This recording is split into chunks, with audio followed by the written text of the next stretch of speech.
Shut up and sit down.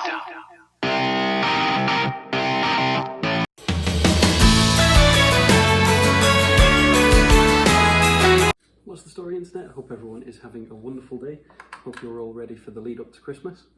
Going to be a relatively long video today. I am going to do a review of the weekend, and then I've got the preview for the Premier League, and I have an apology to make. I'm sorry, unfortunately I didn't realise that there were League Cup matches this week, so there's 4 League Cup matches I'm going to preview as well. So without further ado, let's jump into the league, and then I'll get into the preview. So, Crystal Palace 0, Liverpool 7. Not a lot to say about this one, except that Liverpool absolutely dominated Crystal Palace. There was an opportunity for Palace to score, but even then it would have been 7-1. So what's the... There's not really any point in saying that they could have come into the match, because they couldn't. I mean, Liverpool were just all over them, possession-wise, shots-wise, everything. So Liverpool fans will be happy about that, although it still doesn't justify Jurgen Klopp winning Coach of the Year when Hansi Flick exists.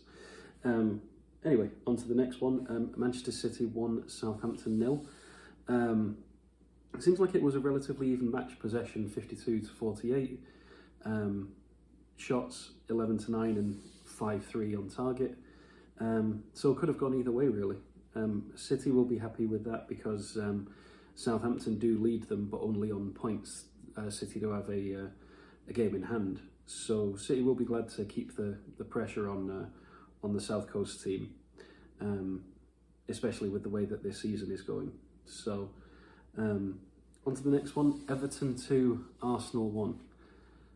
The Arsenal meltdown just continues. It just continues and continues and continues. Fair play to Everton. They were able to turn up the heat against Arsenal. Yerry Mina, of all people, scoring just before half-time, and that kind of killed off the match there. Pepe did score a penalty, and Arsenal had opportunities, but only 2 on target. And if you want any sign of their frustrations, just watch Arsenal Fan TV, where I believe it's DT threw his phone and shattered it, and then told the rest of them to F off. So, Newcastle 1, Fulham 1. Doesn't sound like a thrilling match, to be fair. A Matt Ritchie on goal and then a Callum Wilson penalty. Very even, 51%, 49 on possession. Even on shots, 12-11 and 5-4 on target. So relatively even. Seems like both teams were deserving of a point there. So on to the next one. Brighton 1, Sheffield United 1. Sheffield United finally get another point. Bless them. They are on 2 points now. So fair play to Aaron Ramsdale if he was playing. Let me just see. Yeah, fair play to Aaron Ramsdale for keeping a clean sheet, because Brighton had 21 shots. Only 5 of them were on target, but still seemed like a busy day in the Sheffield United goal. So 74% possession to 26% possession for Brighton. But at the end of the day, it's not possession, it's the scoreline. And I think it was Roy Keane made that point in the pundits box today. He said it doesn't matter how much possession you have, it's what the scoreline is at the end of the day. And it's true. You can have 99% possession, but with that 1%, they can boot the ball up the pitch, and your goalkeeper's not paying attention, you lose 1-0. So, Tottenham 0, Leicester City 2. So fair play to Leicester City. Jamie Vardy penalty, and then Toby Alderweireld with a crazy own goal. Yeah, it seemed relatively even again on the possession.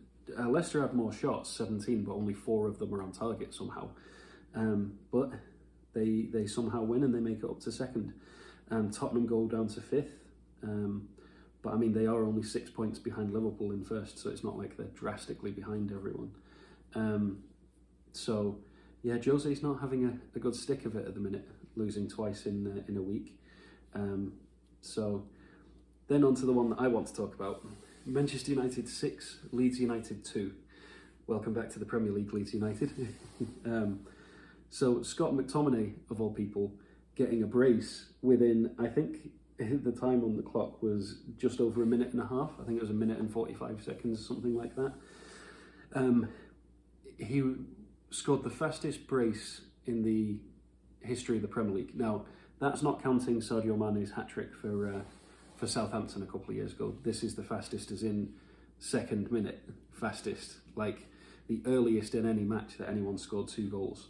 So yeah, 2 for Scott McTominay, 2 for Bruno Fernandes, 1 for Victor Lindelof, and 1 for Daniel James, which is good for Daniel James because he hadn't scored in such a long time. I think his last Premier League match was all the way in last season.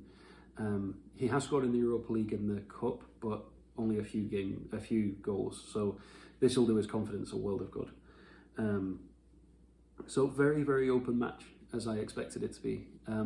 I thought that Leeds would press a bit higher, but the thing was, the commentators pointed this out, was Calvin Phillips was defending against 3 players.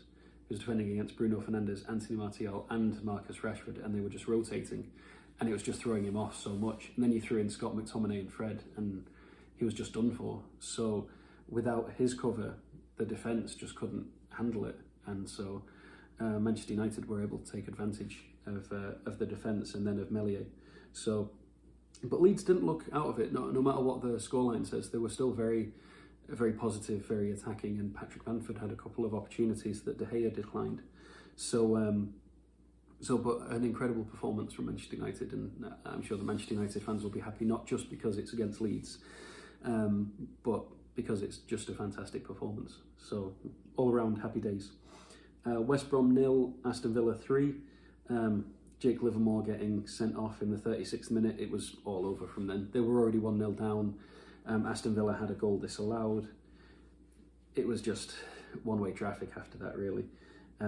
Yeah, West Brom only had 1 shot and 1 on target. I mean, your 1 shot was on target, so you can't really sniff at that, but still. To Aston Villa's 19 and 10.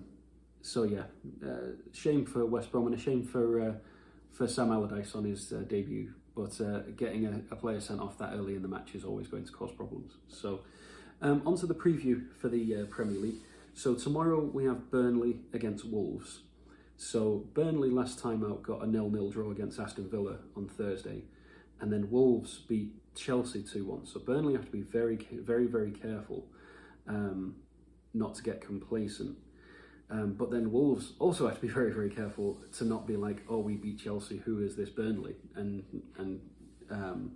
So I think it could be a very interesting match. Burnley are very hard to break down, and it depends on which Wolves side show up on the day.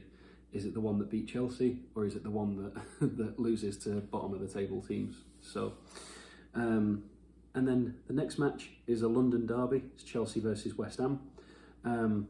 Chelsea, as I mentioned, lost to Wolves last time out, so they're not doing very well. West Ham only managed a draw against Crystal Palace. However, before that, they were doing quite well. They beat Leeds. Let's see what their previous result before that was. Oh, losing to Manchester United, but still. Beating Aston Villa, sorry. So they've had a very mixed bag of results, but David Moyes seems to have turned them around into quite an exciting team. So this should be an interesting match, especially because of Chelsea's shortcomings at the moment. West Ham should see this as an opportunity to get 3 points. So should be a thoroughly entertaining match at Stamford Bridge.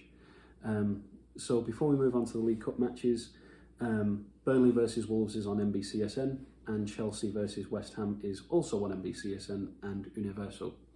So, League Cup matches. So, first one is Brentford versus Newcastle. Sorry, while I'm talking about this, I'm going to see what channel the matches are on. So Brentford versus Newcastle, you would expect Newcastle to win. However, Brentford were a possibility to come up to the Premier League last season. So Newcastle have to be very careful. Now, they are lacking Benrahma, and I don't think they're doing very well in the Championship this year, at least not to the level they were last year. So let's have a look just out of interest. Oh, computer's frozen. Oh no, I take that back. They've got a couple of wins under the belt. Yeah, wins and draws and wins and draws. I'm hard pressed to find a loss. So they probably are doing quite well in the Championship. So Newcastle have to be careful, especially after their performance this week. only getting a draw against Fulham.